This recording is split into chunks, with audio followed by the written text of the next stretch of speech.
திருச்சிற்றம்பலம். நித்திய ஒழுக்கம் நம்ம வாழ்க்கைக்கான சுருக்கமான கையேடு. என் அன்பான பெரியவங்களே, தாய்மார்களே, இளைஞர்களே, எல்லாரும் ஒரு நிமிஷம் காது கொடுத்து கேளுங்க. நான் சொல்லப் போறது பெரிய சாஸ்திரம் இல்ல, நம்ம பாட்டன் பூட்டன் வாழ்ந்து காட்டின சின்ன சின்ன பழக்கம்தான். இதைத்தான் நித்திய ஒழுக்கம்னு சொல்லிட்டாங்க. காலைய புடிச்சா நாளே நல்லா போகும். முதல் வேலை, சூரியன் எழும்புறதுக்கு முன்னாடி எழுந்திருங்க. அலாரம் அடிக்கிறதுக்கு முன்னாடி மனசு முழிக்கணும். எழுந்ததும் நெத்தியில விபூதியிட்டு ஒரு நிமிஷம் சாமிய நினைங்க. அப்புறம் முக்கியம், மலம் ஜலம் எத்தையும் அடக்கி வைக்காதீங்க. உடம்பு சொல்றதை உடனே கேளுங்க. பல்லு, வாய், கண்ணு, மூக்கு எல்லாம் சுத்தமா கழுவுங்க. குளிக்கிறது பச்சை தண்ணி இல்ல, இளஞ்சூடான வெந்நீர்.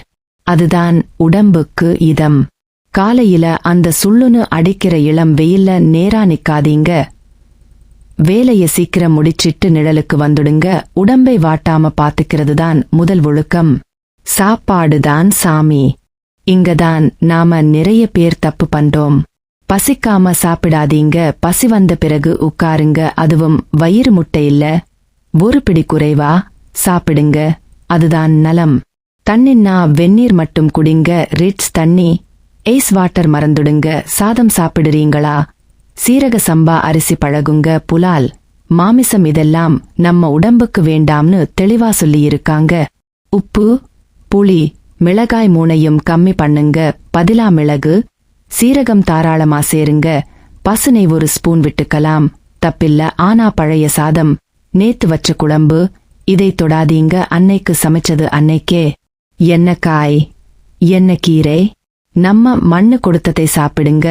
முருங்கைக்காய், கத்தரிக்காய், வாழைக்காய், பீர்க்கங்காய், புடலங்காய், தூதுளங்காய், கொத்தவரங்காய், இதெல்லாம் உடம்புக்கு குளிர்ச்சி. கீரையில கரிசலாங்கண்ணி, முருங்கைக்கீரை, பசலைக்கீரை, தூதுவளை, இதை வாரத்துல 2 நாளாவது சேர்த்துக்கோங்க. இதுதான் நம்ம முன்னோர்களோட மல்டிவைட்டமின். எதை விட்டுடணும்? ரொம்ப முக்கியம், கிழங்கு வகைகளை குறைங்க. கருணைக்கிழங்கு மட்டும் ஓகே. மது, கள்ளு, சாராயம், புகையிலை, கஞ்சா, இதுக்கு பக்கத்துலயே போகாதீங்க. இது சந்தோஷம் மாதிரி தெரியும், ஆனா உயிரை மெதுவா திங்கும்.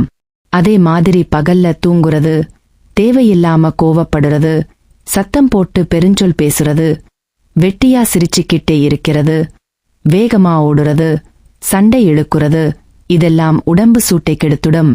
அமைதியா இருங்க. மனசுதான் முதல் கோவில். எப்பவும் மனசுல சிவசிந்தனை வச்சிக்கோங்க. அதாவது எல்லா உயிரையும் உங்கள மாதிரி பாருங்க. ஜீவகாருண்யம் வேணும். பொய் சொல்றது, சோம்பேறியா கிடக்கிறது, பயந்து பயந்து வாழறது, இதை தூக்கி போடுங்க. மனசுல உற்சாகம் இருக்கணும். பயம் பூஜ்யம் ஆகணும். தியானம் எப்படி? கஷ்டமில்ல. கண்ணை மூடி புருவ மத்தியில ஒரு சின்ன தீபம் எரியுற மாதிரி நினைங்க. மனசுக்குள்ள ஓம் நமசிவாயன்னு சொல்லிக்கிட்டே இருங்க. கடவுள்கிட்ட அன்பு, மனுஷங்கிட்ட இரக்கம், இது 2 வந்துட்டா போதும். சாயங்காலம், ராத்திரி ஒழுக்கம். சாயங்காலம் ஆச்சா ஒரு அரை மணி நேரம் நடங்க. போன் இல்லாம நடங்க. ராத்திரி சாப்பாடு ரொம்ப கம்மி. குளிர்ச்சியான தயிர், பழையது, ஐஸ் வச்சது எதுவும் வேண்டாம். சாப்பிட்டதும் படுக்காதீங்க. ஒரு 5 நிமிஷம் உட்கார்ந்து சாமிய நினைங்க. படுக்கும்போது இடது பக்கமா திரும்பி படுங்க. அதுதான் ஜீரணத்துக்கு நல்லது. தூக்கம், நம்ம சித்தர்கள் சொல்லிட்டாங்க, 3 இருந்து 4 மணி நேரம் ஆழ்ந்த தூக்கம் போதும்னு. பகல்ல தூங்கவே கூடாது. தூக்கம் மென்மையா இருக்கணும், பாரமா இருக்கக்கூடாது. வாழ்க்கை கணக்கு ரொம்ப சிம்பிள். 4 வரியில முடிச்சிட்டாங்க. ஆகாரம் அரை, நித்திரை அரைக்கால்.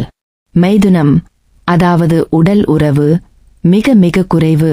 பயம் பூஜ்யம். இதை புடிச்சிக்கிட்டா வாழ்க்கை நிக்கும். கடைசியா ஒன்னு சொல்றேன். இந்த நித்திய ஒழுக்கத்தோட மையக்கருத்து 6 விஷயம்தான்.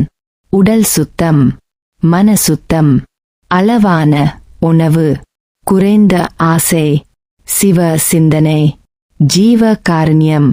இதை கடைபிடிச்சா மருந்து தேவையில்ல, டாக்டர் கிட்ட ஓட வேண்டியதில்ல, மனசு அமைதியா இருக்கும். உங்க உடம்பை கோவிலா நினைங்க, உங்க சாப்பாட்டை பிரசாதமா நினைங்க, உங்க வார்த்தையே ஆசீர்வாதமா மாத்துங்க.